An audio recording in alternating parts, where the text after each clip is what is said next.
CNN has abandoned Joe Biden. Watch this. Now, history, the fallout from it is just getting started. Joining us now is Vice President Kamala Harris. Madam Vice President, thanks for being with us. CNN's John King has described a panic inside the Democratic Party right now because of President Biden's performance in tonight's debate. He's been hearing from Democratic lawmakers and others around the country. Some within your own party are wondering if President Biden should even step aside. What do you say to that? Listen, first of all, what we saw tonight is the president making a very clear contrast with Donald Trump on all of the issues that matter to the American people.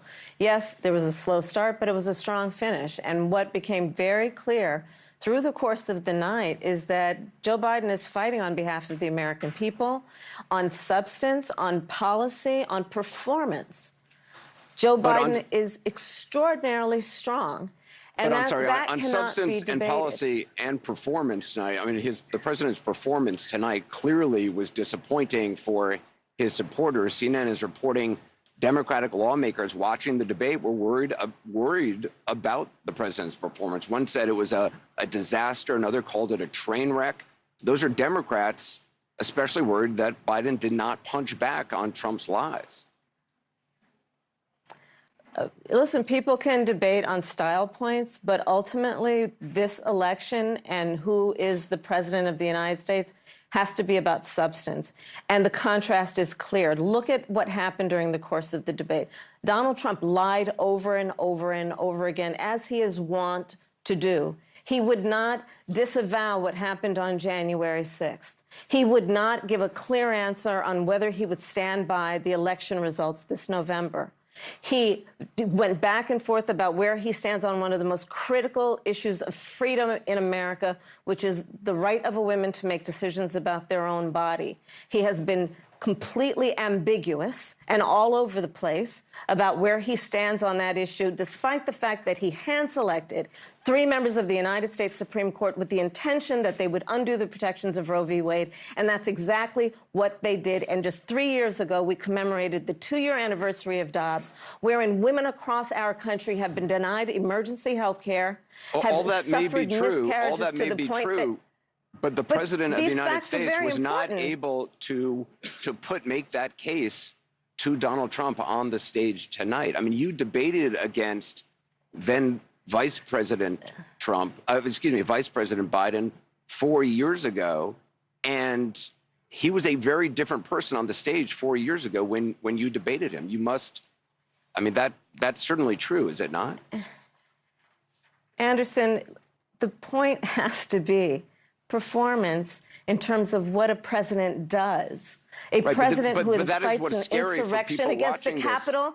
No, but I got the point that you're making about a 1.5-hour debate tonight. I'm talking about 3.5 years of performance in work that has been historic. But whether is that it be the man who we saw on the stage the tonight? Is that the person you see in meetings every day? The person that you saw on the debate stage that has, for the last 3.5 years, up until today, performed in a way that has been about, whether it be in the Oval Office, negotiating bipartisan deals so that we have an infrastructure, a real infrastructure plan where we're putting trillions of dollars on the streets of America to upgrade our infrastructure. Whether it be the person I see in the Oval Office who is meeting with heads of the military and the intelligence community and in the Situation Room, ensuring the safety of America. The person I see in Joe Biden on the world stage, convening world leaders who often ask for his advice, most recently just during the G7 conference. So I'm not going to spend all night with you talking about the last 90 minutes when I've been watching the last 3.5 years of performance. But this was a debate that your campaign wanted. You pushed for this debate at this moment. Obviously, I mean, you can't honestly say, I mean, can you say that you are not concerned at all having watched the president's performance tonight? It was a slow start. That's obvious to everyone. I'm not going to debate that point. I'm talking about the choice in November. I'm talking about one of the most important elections in our collective lifetime. And do we want to look at what November will bring and go on a course for America that is about a destruction of democracy, electing a man who has said he'll be a dictator on day one? Or do we want to continue on a course that's about strengthening America's economy, building and creating 15 million American jobs, over 800,000 manufacturing jobs? I got that this is the afterplay for the debate, this conversation that I'm in, and I understand why everyone wants to talk about it, but I think it's also important to recognize that the choice in November between these two people that were on the debate stage involves extraordinary stakes. And there's one person on that stage who has the endorsement of their vice president, and that's Joe Biden. Mike Pence is nowhere to be found in supporting Donald Trump, and that's why he has to look for someone else to run with him who, as we know, will embolden and rubber stamp whatever he wants, because they're going to have to make a choice to not be Mike Pence and to put Donald Trump over their country. Neither person on that stage tonight made the argument as coherently as you just did.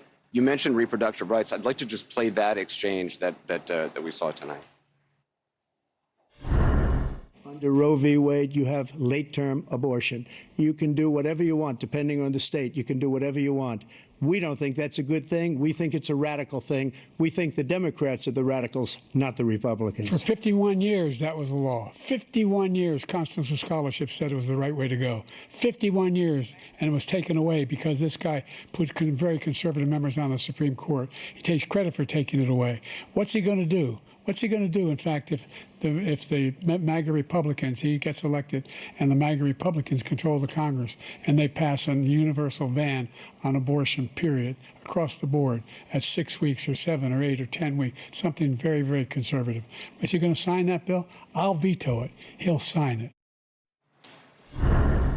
To someone who watched this debate tonight and has serious concerns about the President of the United States, what do you say to them about what they just saw? They saw they witnessed the fact that if Donald Trump were elected to be President of the United States this November, he will sign a national abortion ban.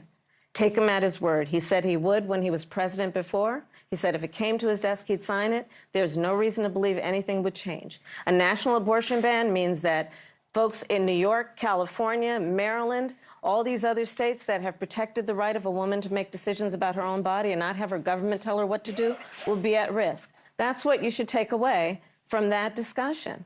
And just finally, Joe Biden was very clear. He will sign back into law the protections of Roe v. Wade. The person we saw tonight, the president we saw tonight on that issues. stage, is that how he is every day? The Joe Biden that I work with every day is someone who, as I have said, has performed in a way that has been about bringing people into the Oval Office, Republicans and Democrats, to compromise in a way that is extraordinary these days because it just doesn't happen, but Joe Biden can make it happen. The Joe Biden I see is someone who goes to our allies around the world and strengthens NATO to the point that there are 2 new members of NATO who just about 4 years ago, people said, is NATO even have a reason for existing? The Joe Biden I know is someone who has delivered 800,000 new manufacturing jobs and bringing manufacturing back to the United States, not shipping jobs out like Donald Trump did. So that's the Joe Biden I know. Vice President Kamala Harris, I appreciate your time tonight. Thank you. Thank you. Good to be with you.